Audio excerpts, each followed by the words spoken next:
ఆశీర్వదించి అభివృద్ధి చేసి నీకిచ్చేదనని నీ పితరులతో ప్రమాణము చేసిన దేశం, నీ గర్భఫలము, నీ భూఫలమైన, నీ సస్యమును, నీ ద్రాక్షారసమును, నీ నూనెను, నీ పశువుల మందను, నీ గొర్రెల మందను, మేకల మందను దీవించును. హల్లెలూయా, హల్లెలూయా. ఏదట? సమస్తాన్ని దీవిస్తాను అన్నాడు. సమస్తాన్ని దీవిస్తాను అన్నాడు. పెట్టేసి లైవ్ పెడుతూ చూసుకో.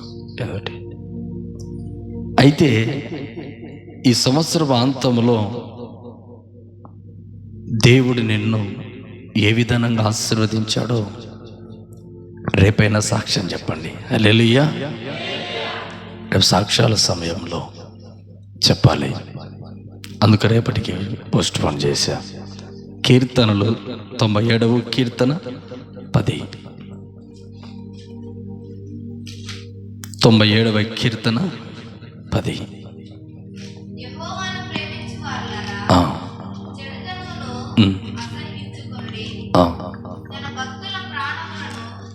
తన భక్తుల ప్రాణమును ఆయన కాపాడుచున్నాడు. హల్లెలూయా. ఎవరు నిన్ను కాపాడింది? నీ డబ్బా? లేకపోతే నీ బలమా, నీ శక్తి? కాదే. ప్రభు అంటున్నాడు, తన భక్తుల ప్రాణములను ఆయన కాపాడుచూ ఉన్నాడు, కాపాడుచూ ఉన్నాడు, కాపాడుచూ ఉన్నాడు, కాపాడుతూనే ఉంటాడు, కాపాడుచూ ఉన్నాడు, కాపాడుతూనే ఉన్నాడు. ఈ సంవత్సరం మొదలుకొని సంవత్సరము చివరి దినములోనికి, చివరి గడియల్లో కూడా ప్రాణాలు కోల్పోయిన వాళ్ళు ఎందరో ఉన్నారు భూలోకంలో. యథార్థం. ఈ చివరి సంవత్సరంలో, చివరి గడియల్లో కూడా ప్రాణాలు కోల్పోయిన వాళ్ళు ఎందరో ఉన్నారు. అయితే దేవుడిచ్చిన మహాకృప, ఈ సంవత్సరంలో ఎన్నో ప్రమాదాలు నీ యొద్దకు వచ్చాయి, ఎన్నో ఆటంకాలు నీ మధ్యలోనికి వచ్చాయి. కొన్ని ప్రమాదాలు నీ దగ్గరకు వచ్చాయి.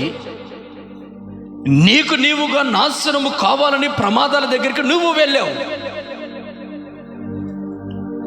జీవితం మీద విరక్తి కలిగో, లేకపోతే బ్రతుకు మీద ఆశ వదులుకొనో, ఏదో మాటల ద్వారానో, క్రియల ద్వారానో, ఆర్థిక సమస్యల ద్వారానో, లేకపోతే కుటుంబ భారం భరించలేకనో, ఏదో ఒక సమయాన్ని బట్టి ఒకవేళ నీ జీవితంలో నీ ప్రాణం మీదకి విసుగు కలిగి ఉన్నప్పుడు ప్రభు అంటున్నాడు, తన భక్తులను, హల్లెలూయా, తన భక్తులను ఆయన ఏం చేస్తున్నాడంటే కాపాడుతూ ఉన్నాడు, కాపాడుతూ ఉన్నాడు, కాపాడుతూనే ఉంటాడు. భయపడవలసిన అవసరం లేదు. ఎవరు? మనమందరం ఆయన భక్తులం. ఆయన భక్తులను ఆయన కాపాడుకుంటూ ఉంటాడా? ఆయన భక్తుల ప్రాణాన్ని ఆయన తీయడు. ఆయన ప్రేమగా తండ్రిలాగా, తల్లిలాగా లాలన చేస్తూ నిన్ను కాపాడుతూనే ఉంటాడు. కానీ నీకు ఏనాడు హాని చేసే దేవుడు కాదు. మనం ఆరాధిస్తున్న దేవుడు ఆయన తన భక్తులను కాపాడుతూ ఉన్నాడు. గనుక ఈరోజు మనమందరం భక్తి చేయడానికి ఇక్కడికి వచ్చాం. హల్లెలూయా. ఆయన భక్తులం గనుక ఆయనను భక్తి చేయడానికి ఇక్కడికి వచ్చాం. ఆయన భక్తి చేస్తున్న మనందరినీ ప్రభు అంటున్నాడు, నేను నిన్ను కాపాడుతా. హల్లెలూయా. ఈ రోజున, ఈ సంవత్సరం అంతంలోనికి నీవే కాదు, నీ తల్లి, నీ తండ్రి, నీ కొడుకు, నీ కుమార్తె, నీ పిల్లలు, నీ మనవళ్ళు, నీ మనవరాళ్ళు అందరికీ ఆరోగ్యం ఇచ్చాడంటే కారణం ఏంటి? నీ భక్తిని బట్టి. హల్లెలూయా, హల్లెలూయా. అందరూ చప్పట్లు కొడదాం. హల్లెలూయా, హల్లెలూయా. దేన్ని బట్టి కాపాడుతూ ఉన్నాడంటే ఈరోజు నీవు చేస్తున్న భక్తిని బట్టి నిన్ను దేవుడు కాపాడుతూ ఉన్నాడు.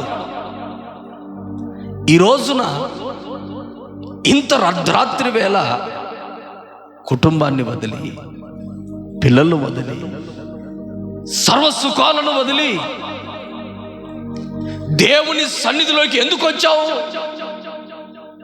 కారణం ఏంటి తెలుసా? నేను యేసు ప్రభు భక్తుడిని గనుక నా దేవుడు నన్ను కాపాడి ఉన్నాడు. నేను కాపాడబడమే కాదు, నేను ఇతరులకు హాని చేయకుండా కూడా నన్ను కాపాడాడు. ఒకటి, నీకు హాని కలగడం, నీ ద్వారా ఇతరులకు హాని కలగడం, రెండు కాపాడుతూ వచ్చాడు. హల్లెలూయా. నీ ద్వారా ఇతరులకు నష్టం కలగలేదు, ఇతరుల ద్వారా నీకు నష్టం కలగలేదు. మొత్తానికి తన భక్తులను మాత్రం ఆయన కాపాడుకుండగా వదలనే వదలడు. ఇలాంటి సంవత్సరాలు మరెన్నో మన ఆత్మీయ జీవితంలో జరుపుకొందుముగాక. ఆమేన్. హల్లెలూయా, హల్లెలూయా. సమూయేలు మొదటి గ్రంథం 12:14. సమూయేలు మొదటి గ్రంథం. మీరు యెహోవా యందు భయభక్తులు కలిగి ఆయన మాట వినండి. ఎందుకు? మీరు దేవుని యందు భయభక్తులు కలిగి ఆయన మాటలు వినండి అంటున్నారు. ప్రతి పునరుద్ధాన ఆదివార దినమందు దేవుని మాటలు వినడానికి మీరు వస్తూ ఉన్నారు, వెళుతూ ఉన్నారు. ఆయన మాటలు వింటూ ఆయన భక్తి చేస్తున్న మిమ్మల్ని ప్రభు ఎలా విడిచిపెడతాడు? విడిచిపెడతాడా? విడిచిపెట్టడు ఆయన. కారణం ఏంటి? నా భక్తులు నా యొద్దకు రావాలి, నా మాటలు వినాలి, నా మాటలు మూట కట్టుకొని అనేకులకు ప్రకటించాలి. ప్రకటించాలంటే నా భక్తులు నా మందిరంలో కనబడాలి. కనబడాలంటే వారిని నేను కాపాడాలి. హల్లెలూయా. కాపాడాడు. ఆయన మాటలు వినిపిస్తూ ఉన్నాడు. వినిపిస్తున్న దేవుడు అనేకులకు ప్రకటించడానికి నీలో ఇంకా జీవాన్ని ఇస్తూనే ఉన్నాడు. హల్లెలూయా. నీలో ఇంకా జీవాన్ని ఇస్తూనే ఉన్నాడు. మాట విని చదువుదాం ముందుకు. ఆయన మాటలు విని చదువురాజు ముందుకు. ఆయనను సేవించి ఆయన ఆజ్ఞలు మాత్రం భంగము చేయక మీరును మిమ్మును ఏలు రాజును మీ దేవుడైన యెహోవాను అనుసరించిన ఎడల మీకందరికి క్షేమం కలుగునుగాక. ఆమేన్. మీకందరికి క్షేమం ఎప్పుడు కలుగుతుంది? ఆయన మాటలు విన్నప్పుడు, ఆయన ఆలయంలో ఉన్నప్పుడు, ఆయనను భక్తి చేసినప్పుడు, ఆయన ద్వారా ఆయనను సేవించి, ఆయనను స్తుతించి, ఆయన పాట పాడుతూ, ఆయనను సేవిస్తూ, ఆయన ఎల్లప్పుడూ ఆరాధన చేస్తూ ఉంటే ఆయనట నిన్ను చూస్తూ ఉన్నాడు. కారణం ఏంటి? ఆయనకు నీవు భక్తుని, భక్తురాలు. ఎప్పుడు దేవుని సన్నిధిలో దేవానికి స్తోత్రమని దేవుని పాటలు పాడుతున్నావు. అందుకే నీ ప్రాణాలు కాపాడుతూనే ఉన్నాడు. స్తుతి పాడుటకే బ్రతికించిన జీవనదాతవు నీవేనయ్యా. ఇన్నాళ్ళుగా నిన్ను సేవించిన తల్లి వలె పాడాల. నీ ప్రేమ నాపై ఎన్నడు మారదు యేసయ్యా. నీ ప్రేమ నాపై ఎన్నడు మారదు యేసయ్యా. జీవిత కాలమంతా ఆధారం నీవేనయ్యా. నా జీవిత కాలమంతా ఆరాధించి గణపరతును. స్తుతి పాడుటకే బ్రతికించిన జీవనదాతవు నీవేనయ్యా. హల్లెలూయా. ఆయన ఎందుకు బ్రతికించాడు తెలుసా? స్తుతి పాడుట, నీవు స్తుతి పాడటానికి బ్రతికించాడు. ఎందుకంటే ఆయన మాటలను వింటున్నావు, ఆయన ప్రార్థన చేస్తూ ఉన్నావు. అందుకని ఆయన నీకట క్షేమాన్ని కలగజేస్తాడే కానీ ఆపదను కలిగించడు. ఆరాధిస్తే దేవుడు ఒకవేళ ఆపద కలిగించి ఉంటే ఇక్కడ ఉండేవాళ్ళవా? ఆయన పట్టుకొని పోగా ఆపగలవాడెవడు? యోబు అంటున్నాడు, ఆయన నన్ను పట్టుకొని పోతే ఎవడు ఆపగలడు? ఆయన ఇక్కడ నన్ను పెట్టగలిగితే తీసుకుని వెళ్ళవాడెవడు లేడు. హల్లెలూయా. ఆయన పట్టుకొని వెళితే ఆపేవాడెవడు లేడు. ఒకవేళ ఆయన భూలోకం నేను ఉండగలిగి ఇవ్వాలి అనుకుంటే తీసుకునేవాడు ఎవడు కూడా లేడు. అది దమ్ము లేదు వాడికి. అందుకని ఆయన్ని సేవిస్తున్న మనమందరం ఏం చేయాలంటే, ఆయన ఏం చేయాలా? భక్తి చేయాలా? స్తుతి స్తుతి స్తుతి చెల్లించాలా? అప్పుడు మనందరికీ ఏం కలుగుతుంది? క్షేమం కలుగుతుంది. ఇప్పుడు మనము, మన పిల్లలం, తల్లిదండ్రులం అందరికీ దేవుడు ఏమంటున్నాడంటే, నేను క్షేమాన్ని కలగజేస్తాను. హల్లెలూయా. యాకోబు ఆదికాండం 28:20. ఆదికాండం 28:20. అప్పుడు యాకోబు, నేను తిరిగి నా తండ్రి ఇంటికి క్షేమముగా వచ్చునట్లు దేవుడు నాకు తోడై ఉండి నేను వెళ్ళుచున్న ఈ మార్గములో నన్ను కాపాడి తినుటకు ఆహారము, ధరించుకున్నటకు వస్త్రములను నాకు దయచేసిన ఎడల యెహోవా నాకు దేవుడై ఉండను. హల్లెలూయా. యాకోబు ఒక మాట అంటున్నాడు, ఏమీ లేనివాడిగా వెళుతున్నాడు అరణ్యంలో వెళుతూ ఒక మాట అంటున్నాడు, అయ్యా ఈ అరణ్య మార్గంలో వెళుతున్నాను, ఒట్టి చేతులతో వెళ్తున్నాను, నాకు తినడానికి తిండి, ఆహారానికి కొదువ లేకుండా, కట్టుకోవడానికి వస్త్రాలు లేకుండా ఒకవేళ నాకు దేవుడు కాపాడు ఉడితే నాకు యెహోవా దేవుడే ఉండను. ఈ రోజున మీకు కట్టుకోవడానికి తినడానికి ఏమైనా తక్కువ చేశాడు దేవుడు? హల్లెలూయా. కొదువ చేసే దేవుడు కాదు. మీకు తినడానికి ఆహారము కానీ, కట్టుకోవడానికి వస్త్రాలు కానీ, నీకు సమృద్ధిని ఇచ్చే దేవుడే కానీ నీకు తక్కువ చేసే దేవుడు కాదు మనం ఆరాధిస్తున్న దేవుడు. ఈ సంవత్సరం ఉపవాస అంతము కూడికలో ప్రభు మాట్లాడుతున్నాడు, నా భక్తులను నేను కాపాడుతున్నాను. ఎలాగూ కాపాడుతావయ్యా? వారికి వస్త్రాలు ఇచ్చి కాపాడుతా, వారికి నిండు ఆయుష్నిచ్చి కాపాడుతా, వారికి తినుటకు ఆహారము కానీ, కట్టుకోవడానికి వస్త్రాలు కానీ లేకుండా వారు వెళ్ళుచున్న మార్గం అంతటి నేను కాపాడుకుంటూ వెళతాను. హల్లెలూయా. ఈరోజు నువ్వు వెళుతున్న మార్గంలో నీ కళ్ళ ముందర ఎంతో మంది బలహీనులై పడిపోయి ఉండవచ్చు. ప్రభు నిన్ను కాపాడి ఉన్నాడు. కారణం ఆయన నువ్వు భక్తి చేస్తున్నావు.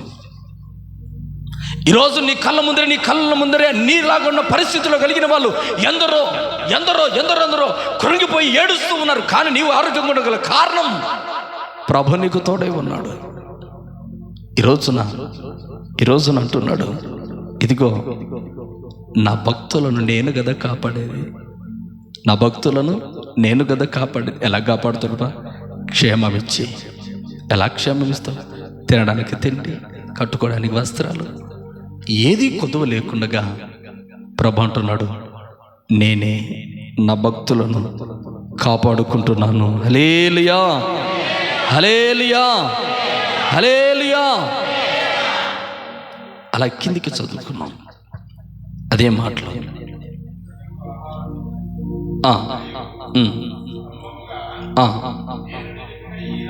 నేను నిలిపిన ఈ రాయి దేవుని మందిరముగాను మరియు నాకిచ్చి యావత్తులో 10వ వంతు నిశ్చనంగా నీకు చెల్లించిన మొక్కుకొనెను. మొక్కుబళ్ళు చెల్లిస్తున్నాడు. ప్రభా, నాకు ఏది కొదవ లేకుండా చెయ్యి, నాకు ఏది తక్కువకుండా చెయ్యి. ప్రభా, మరలా ఇక్కడికి వస్తా, ఓ మొక్కు.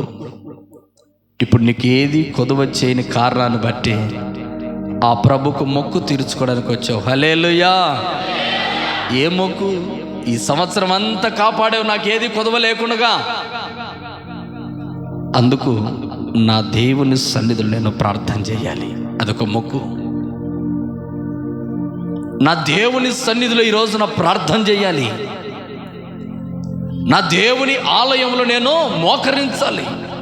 నాకు ఏది కొదవలేదు. ఒకప్పుడు కొదవలో ఉన్నవాడిని, ఇప్పుడు నాకు దేవుడు ప్రయాణములను ప్రతి విషయంలోనూ కాపాడుతూ వచ్చాడు, ఏ కొదువ లేకుండా చేశాడు. గనుక నా ప్రభుకు సంపూర్ణముగా హృదయపూర్వకము కృతజ్ఞతాస్తుతులు చెల్లించాలి అని నీ వచ్చావు. ఇక్కడికి నేను వచ్చాను. ఈ రోజున ప్రభు నీ మార్గాలన్నీ కాపాడి నీకు తోడై ఉండి నిన్ను ఆశీర్వదించునుగాక. ఆమేన్, ఆమేన్. కీర్తనలు 121:4 ఇశ్రాయేలును కాపాడువాడు కొనుకడు, నిద్రపోడు. నిన్ను కాపాడే విషయంలో నా ప్రభు కొనుకుతాడా? దేవుడు తన భక్తులకు ఒక వాగ్దానం చేస్తున్నాడు. అయ్యా, నిన్ను కాపాడే విషయం నేను కనురెప్ప కూడా వేయను అంటున్నాడు. ఏమట? కనురెప్ప కూడా వేయను, నిన్ను కాపాడు. ఎందుకు? నీవు నన్ను ఆరాధించే బిడ్డవు, నన్ను స్తుతించే బిడ్డవు, నన్ను ప్రార్థన చేసే బిడ్డవు. నేను నీకు ఏది కానీ కొదువ చెయ్యను, ఏది కానీ కొదువ చెయ్యను. ఈ రోజున ఈ ఉపవాస ప్రార్థన దినం, ఈ సంవత్సరపు చివరి ఘడియల్లో నీవున్నావు, నేనున్నాను. నీవున్నావు, నేను ఉన్నాను. ప్రభు మనందరినీ క్షేమములోనికి నడిపించి ఉన్నాడు. గనుకనే మనందరం ఆశీర్వాదకరంగా ఉన్నాం. ఎందుకంటే నానా విధమైన రోగాలు, బాధలు, కన్నీళ్ళు ఉన్నాయి. వాటన్నిటిలో ప్రభు ఏం చేశాడంటే కాపాడి ఉన్నాడు. వాటన్నిటిలో దేవుడు కాపాడి ఉన్నాడు. 191వ కీర్తన 11-12 91:11-12 మీ మార్గములన్నిటిలో నిన్ను కాపాడుటకు తన దూతలకు ఆజ్ఞాపిస్తున్నాడు. ఏ నువ్వు రాజువా, మంత్రివా, సామంతునివా, గొప్పవాడివా, ఘనమైన వాడివా, పాపం లేని వాడివా, పుణ్యకార్యం చేసిన వాడివా, కానీ నీ మార్గములంతట్లో క్షేమంగా ఇంటికి తిరిగి వస్తున్నావంటే కారణం మహాప్రభు కృప. హల్లెలూయా. నీ మార్గం అంతట్లో క్షేమంగా ఇంటికి వచ్చి నీ పిల్లల మగం చూస్తూ ఉన్నావు, కుటుంబ బిడ్డలందరి మగాలు చూస్తూ ఉన్నావు. కారణం ప్రభు కృప. ఆ కృప లేకపోతే ఎక్కడున్నవాడు ఒక్కసారి జ్ఞాపకం చేసుకో. ప్రభు అంటున్నాడు, నేను కదా నిన్ను ప్రయాణం అంతట్లో ఎలా కాపాడుకుంటున్నాడంటే తన దూతలను నీ చుట్టూ పెట్టి కాపాడుకుంటున్నాడు. ఈ సంవత్సరం అంతా దేవుడు ఎలా కాపాడాడో తెలుసా? నిన్ను తన దూతలను చుట్టూ ఉంచి కాపాడి ఉన్నాడు. కాపాడిన దేవునికి కృతజ్ఞతాస్తుతులు చెల్లించవద్దా? చెల్లిద్దామా? అందరూ మోకరిద్దాం, అందరూ మోకరిద్దాం. చివరి గడియల్లో ఉన్నాం, చివరి గడియల్లో ఉన్నాం. స్తోత్రం, స్తోత్రం, స్తోత్రం, స్తోత్రం, స్తోత్రం, స్తోత్రం, స్తోత్రం, స్తోత్రం, స్తోత్రం, స్తోత్రం. యేసయ్యా నీకు స్తోత్రం ప్రభా, యేసయ్యా నీకు స్తోత్రం, యేసయ్యా నీకు స్తోత్రం, యేసయ్యా నీకు స్తోత్రం, స్తోత్రం, స్తోత్రం, స్తోత్రం, స్తోత్రం. మహా